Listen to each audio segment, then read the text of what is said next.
Hi everyone, it's Miss Wendy and welcome to June. This month we're going to be learning about faith. Faith is trusting in what you can't see because of what you can see. What does that mean exactly? Well, for us it means that we can know Jesus exists even though we have never seen him. I thought it would be a lot of fun for us to be out here by the pool this month because we are jumping into summer, right? So here's some fun things that we like out by the pool. We have our pool float, we have a beach ball that we like to hit around, we have some pool noodles, and you know what we do? Sometimes we like to fight with them, do battles with them, or sometimes we'll just float on them. We'll put those in the pool. But one of the things we're going to do today is an experiment with this balloon. Because when we think of being able to believe in something we can't see, I thought it was good to be able to see that we're going to put this balloon over this fan and see what happens. See, you can't see the air, but the air is keeping the balloon up in the air. Whoop, let's try again. So we're going to use this balloon to see if we can figure out how it stays up in the air. I'm putting it over the fan. And even though you can't see the wind, you know it's there because it's keeping the balloon floating. And the same thing can be true about Jesus. Can you see Jesus? No, you can't see Jesus. You can know even though you've never seen him. You can know him because you can see and hear how he is working in our world. So I want you to watch your video and then come back at the end and we'll finish up our lesson. Bye. Raise the game. Come on, raise the game. Are you ready? He gives us everything we could ever need to love the world around us, to be a light in darkness. He's with us every breath, he's with us every step, so we can leave fear in the dust behind us. If you wanna raise the game, he will give you strength to reach another level in Jesus' name. If you wanna raise the game, he will give you strength to reach another level in Jesus' name. We are moving up, moving up. We are making it loud. We're making it loud. We're not afraid. We are moving up, moving up. We are making it loud. We're making it loud. Let's raise the game. We're not afraid to raise the game. We're not afraid to power up and we're not afraid to raise the game. We're not afraid to power up and he gives us everything we could ever need to love the world around us, to be a light in darkness. He's with us every breath, he's with us every step, so we can leave fear in the dust behind us. If you wanna raise the game, he will give you strength to reach another level in Jesus' name. If you wanna raise the game, he will give you strength to reach another level in Jesus' name. We are moving up, moving up. We are making it loud. We're making it loud. We're not afraid. We are moving up, moving up. We are making it loud. We're making it loud. Let's raise the game. We're not afraid to raise the game. We're not afraid to power up and we're not afraid to raise the game. We're not afraid to power up and so get your hands up. We're gonna power up. Lay your worries down. He is with us now. Get your hands up. It's time to power up. We want the whole wide world to see. We are moving up, moving up. We are making it loud. We're making it loud. We're not afraid. We are moving up, moving up. We are making it loud. We're making it loud. Let's raise the game. We're not afraid to raise the game.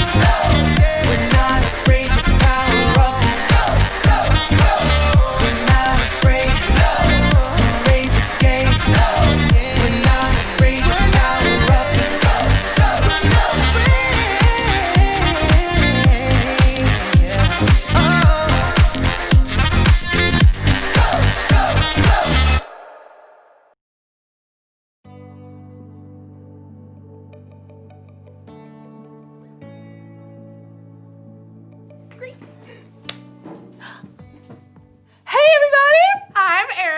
I'm so excited about it being summertime! Summertime, yeah. Ooh, ooh, ooh, ooh. One reason I'm so excited is because I have developed my very own STEAM lab! Look at, check it out. Look at, wow. Isn't that so awesome? You're probably wondering what that stands for. Science, technology, engineering, art, and mathematics. And I'm not totally sure how things will go in my lab this summer, but luckily, I have faith. Faith is trusting in what you can't see because of what you can see. You see? You see what I did there? I have faith that I'll learn a lot and probably have fun doing so. I mean, just look at this place! Check it out. Wow! Oh, wait. Perfect. Check out this microscope! Microscope. I've always been amazed how microscopes can let you see things that you normally can't see. Take hair, for instance. Ow. Ah, look at that one. See, it looks like a thin line. Mine's kind of curly. Ooh, you can't see it, can you? But put it under a microscope. Wow. Cool, right? What about the inside of a piece of grass? Put it under a microscope. Whoa! Look at that! The inside looks like a whole bunch of smiley face emojis. I mean, you never see that just by looking at grass. Today's Bible story is all about not being able to see everything, but remembering that God always does. It's like he's always looking through a microscope or something. So, let's take a look at this story and see what we can find. Unbelievable! Is that really what my hair looks like? The Bible. It's 66 books of history, stories, letters, and poetry that fit together to form God's one big story. The epic adventure of how He created us and loves us so much that He made a way to rescue us. As we travel through the Bible, from Genesis to Revelation, we discover people who met God and found their lives changed forever. Now for an amazing story, inspired by the book of Hebrews, chapters 11 and 12. Gotta have a little faith, faith, faith, faith. Keep the faith. Take a leap of faith. You know, a lot of people toss around the word faith lately. We say you can break the faith or just take it all on blind faith. But true faith isn't blind at all. It's much more than just an inspirational word. True faith has to do with believing in all the things you can't see because you start with what you can see. Now, we can't see God with our physical eyes, but we can see the stories of people who came before us. They lived in a broken world like we do, but they chose to follow God. They chose to trust His promise that one day He would send a rescuer that would make everything right again. The writer of Hebrews in the New Testament tells us about some of these men and women in God's story. People like Noah, people like Abraham. When God called Abraham, he was already getting old. He and his wife Sarah didn't have kids. Leave your country and your people. Leave your father's family. Go to the land I will show you. All nations on earth will be blessed because of you. God was planning on sending his rescuer as one of Abraham's great, etc. grandchildren. But still, even though Abraham had God's promise, he still couldn't see the one God was sending. Still, Abraham went on a wild adventure, following God's call. And even his descendants, Isaac, Jacob, and Joseph, all chose faith in God. Moses, too, was called by God from the fiery heart of a burning bush. Even though he was raised by Pharaoh's daughter, he chose to stand with his own people and face Pharaoh's anger to win freedom. We read about it like this in the book of Hebrews. Moses suffered shame because of Christ. He thought it of great value. See, when you check out Hebrews, you discover this huge list of people who followed God by faith, so many that the writer just stops trying to list all of them. Oh, but we can't forget Israel's most important king, David. Get up and anoint him. This is the one. Even though God had promised David would be king, though, David spent years on the run from King Saul, fearing for his life. Still, he chose to trust God. The Lord is my shepherd. He gives me everything I need. Now, none of these people in the Old Testament could see with their eyes how God was going to save his people, but they could see how he was working in their lives, how their needs were being met. So they chose to believe in his greater plan. They chose faith. Faith is being sure of what we hope for. It is being sure of what we do not see.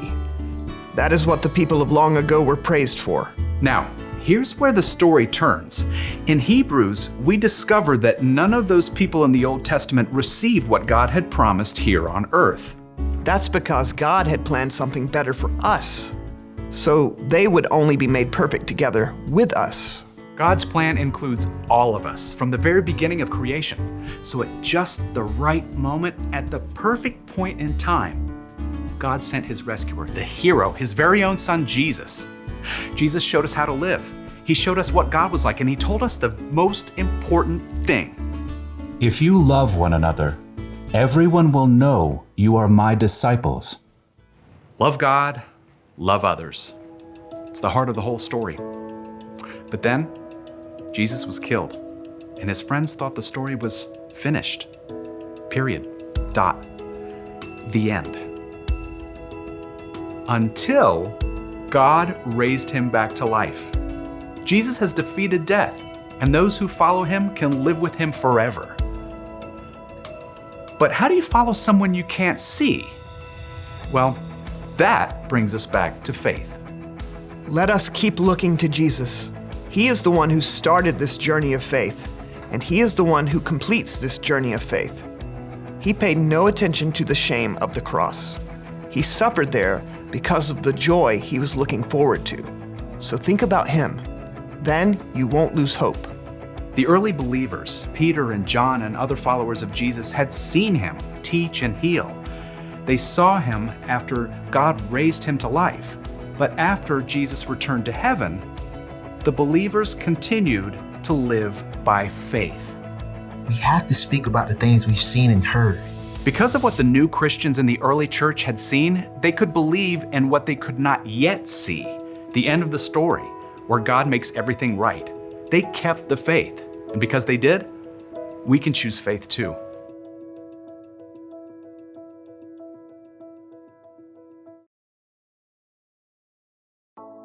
Woo! Take a look at this one. Any guesses on what that is? It's the inside of a carnation stem.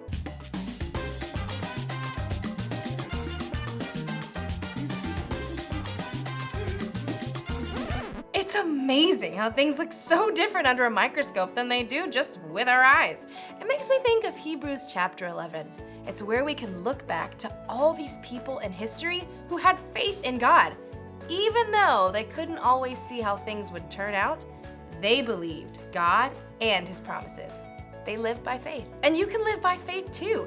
In fact, having faith in Jesus and what he did for you on the cross is what makes it possible for you to have a relationship with God. Relationship status update. Even though we can't see Jesus in person, we can still have faith in him because we can see how he's worked in the lives of the people who've come before us. That's the one thing to remember today. You can know Jesus even though you've never seen him. If you want to know Jesus more and you don't know where to start, try talking with someone who has put their faith in Jesus. Or you can read the stories in the Bible of the people who trusted God long ago. There are lots of things we can see that can help us have faith. So, I hope you guys have an awesome day. I'm gonna look at a few more things under my microscope. Like maybe my nail! Ah! Let's check it out. Oh, I need to wash my hands better. This microscope tells you a lot.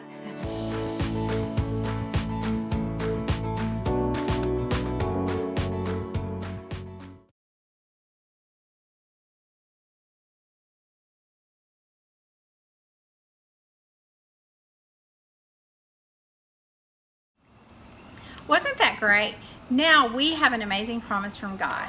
If we believe and put our faith in Jesus, we have the promise of eternal life with Him. Sure, we can't see Him with our eyes, but we can put our trust in Him and believe that He is our Savior. We know that Jesus died on the cross for us, just like He did for people who lived with Him back then. So come on back next week, and we'll continue to jump into summer with some lessons about faith. Speaking of jump, see you next week. Bye.